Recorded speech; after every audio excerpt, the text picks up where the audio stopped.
Halo semuanya, perkenalkan nama saya Kristianto Abadi dari jurusan Hubungan Internasional Regu A 2021 Universitas Pelita Harapan. Pada kali ini saya akan menjelaskan materi mengenai keamanan internasional. Nah, keamanan internasional merupakan salah satu ilmu yang sangat penting dalam hubungan internasional, di mana dalam memahami pengertian keamanan itu sendiri, keamanan merupakan segala sesuatu yang menjelaskan mengenai upaya menyelamatkan diri dari suatu ancaman.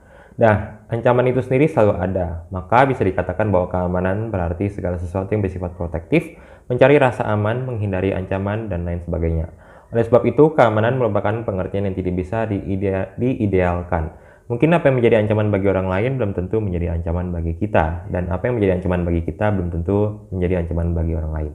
Dan lebih lagi, keamanan internasional merupakan ilmu yang tentatif, sehingga dikenal juga istilah ancaman objektif dan subjektif.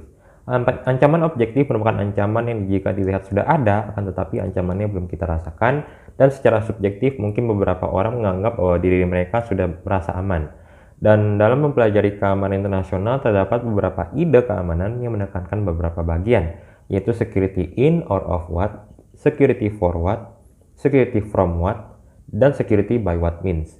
Dan dari keseluruhan ide dari keamanan tersebut, kita bisa melihat bahwa tujuan dari keamanan internasional itu sendiri yaitu human relations, di mana human relations dalam hal ini tidak hanya memandang kepentingan manusia secara individu, melainkan juga menekankan menjaga hubungan stability dan order.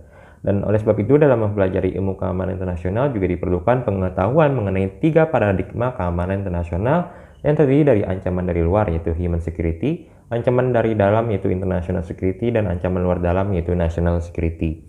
Namun terlepas dari semua hal tersebut, aktor-aktor keamanan internasional memegang peran penting dalam upaya mengendalikan situasi hegemoni yang kondusif.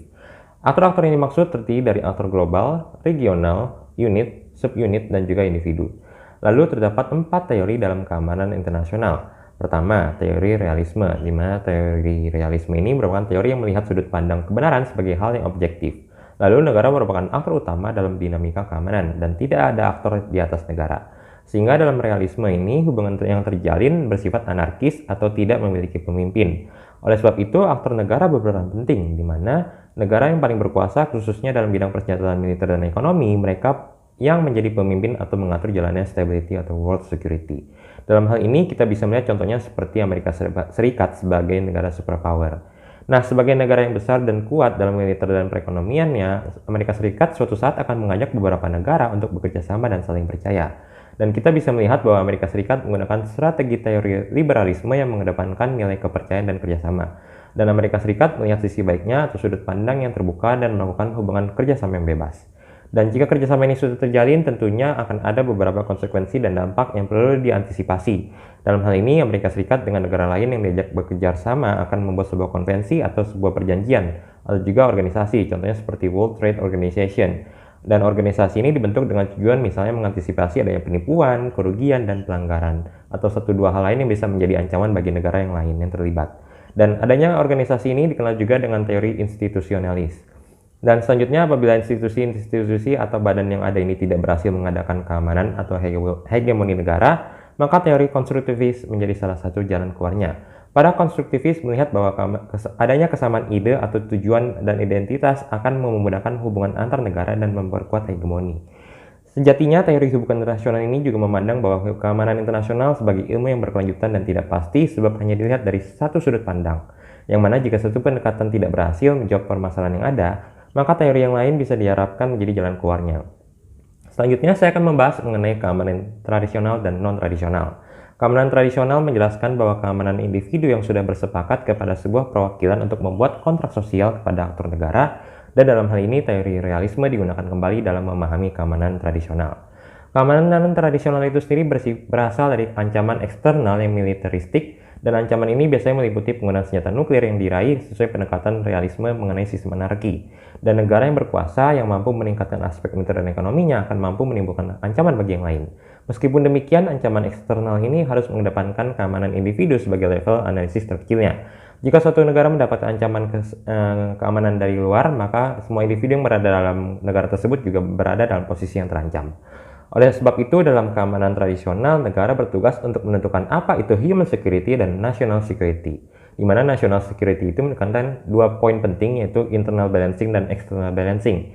Instrumen dalam keamanan internal itu terdiri dari ideologi, fisik manusia, institusi, teritorial, dan lain sebagainya, termasuk militer dan ekonomi, ditambah diplomasi dan informasi. Sedangkan external balancing ini menekankan pada hubungan kerjasama dengan negara lain. Dan jika kita bisa melihat bahwa teori realisme menekankan militer dan ekonomi dalam keamanan dan instrumen lain berupa diplomasi dan informasi, merupakan elemen yang diperlukan dalam keamanan tradisional ini sebab informasi mempengaruhi cara berpikir negara dan diplomasi merupakan cara berperang di era damai. Dan pandangan realis juga melihat adanya perang itu terjadi berarti diplomasi itu gagal.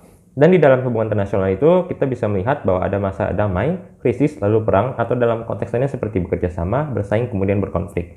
Sehingga bisa disimpulkan bahwa keamanan internasional, negara harus menjunjung tinggi yang namanya human security untuk membentuk national security.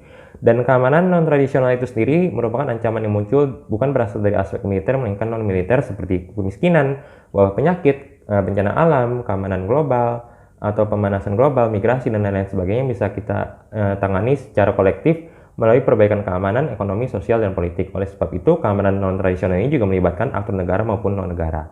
Perlu diperhatikan bahwa ancaman keamanan non-tradisional ini juga turut menjadi pusat perhatian dunia yang mengutamakan aspek kerjasama dan upaya menangani masalah yang ada.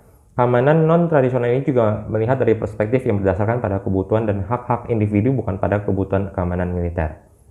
Oleh sebab itu, keamanan non-tradisional ini juga mengadopsi tiga teori yang tidak digunakan oleh keamanan tradisional, yaitu liberalis, institusionalis, dan konstruktivis, di mana ketiga teori ini juga menekankan pada keamanan pada aspek individu. Dan jalannya keamanan non-tradisional ini juga mencakup perlindungan pada teori keamanan tradisional, di mana keamanan negara ditekankan pada perlindungan minor yang terdapat dalam diri manusia. Kemudian saya akan menjelaskan mengenai aktor internasional. Kita tahu bahwa bangsa merupakan sekelompok orang yang memiliki beberapa kesamaan seperti budaya, bahasa, dan sejarah, dan lain-lainnya. Dan negara dicirikan dengan adanya populasi, teritori, dan pemerintahan yang berdaulat, serta pengakuan dari negara lain. Pemerintahan dalam negara tersebut harus bisa mengatur jalannya monopoli dalam legitimasi, sehingga negara lain dapat mengakui jalannya suatu pemerintahan yang berdaulat. Akan tetapi perlu diingat bahwa negara bangsa tidaklah sendirian dalam menjalani hubungan internasional, melainkan terdapat banyak aktor non-negara yang menimbulkan tantangan bagi keberadaan mereka. Hal ini disebabkan oleh adanya dampak dari kebijakan aktor non-negara yang bisa mempengaruhi kebijakan suatu negara terhadap negara yang lain. Beberapa aktor non-negara ini misalnya seperti organisasi internasional, perusahaan multinasional, media internasional, kelompok bersenjata, dan lain-lain. Dan perlu diingat bahwa dalam hubungan internasional ini juga terdiri dari beberapa level analisis, yaitu sistem internasional itu sendiri, subsistem internasional, unit, subunits, dan juga individu. Dan lantas kedua aktor baik negara maupun non-negara memegang peranan penting di mana keduanya harus memilih untuk bekerja secara mandiri atau berusaha bekerja sama. Lalu materi yang terakhir yaitu agent, agency, dan structure. Kita bisa melihat bahwa dalam social science ada beberapa pendekatan fenomena sosial. Pertama yaitu agent focus atau kondisi di dunia ini yang berubah karena adanya agency, yaitu subjek yang mampu berpikir atau mempunyai mind sendiri, punya will dan choice untuk bertindak. Dari point will atau keinginan, contohnya seperti jika saya menyerang negara, maka kemungkinannya yang berhasil ada 20% dan 80% itu gagal. Akan tetapi jika kita menggunakan koalisi, maka keadaannya terjadi bisa saja sebaliknya. Hal ini menimbulkan pengertian bahwa will terconstrain oleh structure, begitu juga dengan agency. Namun agency ini mempunyai keinginan untuk berpikir sesuai keinginan. Di sisi lain, structure menggunakan aspek keamanan tradisional. Manusia diberikan akal budi untuk mengambil keputusannya sendiri, termasuk yang salah sekalipun diperbaiki, sehingga yang salah tidak diulangi. Dan hal itu menjadi pertimbangan moral. Oleh sebab itu, aktor dalam keamanan internasional seperti sudah dijelaskan tadi, sama dengan agensi yang memilih untuk mengambil keputusan. Keputusan untuk apa? Keputusan untuk menjaga keamanan setiap entiti. Dan agensi ini membentuk structure, di mana structure juga mempengaruhi agensi. Sama halnya seperti saya membuat peraturan, dan peraturan itu yang mengatur saya. Kedua yaitu Barry Buzan dalam pendekatan di dalam Regional Security Complex Theory menjelaskan bahwa lebih efektif kita melihat memahami fenomena security di tingkat global. Jika saya memahami subsistem, terdapat 4 aspek yang perlu kita kuasai untuk memahami fenomena sosial. Misalnya dalam lingkup Asia Pasifik. Yang pertama, kondisi anarkis dalam subsistem tersebut.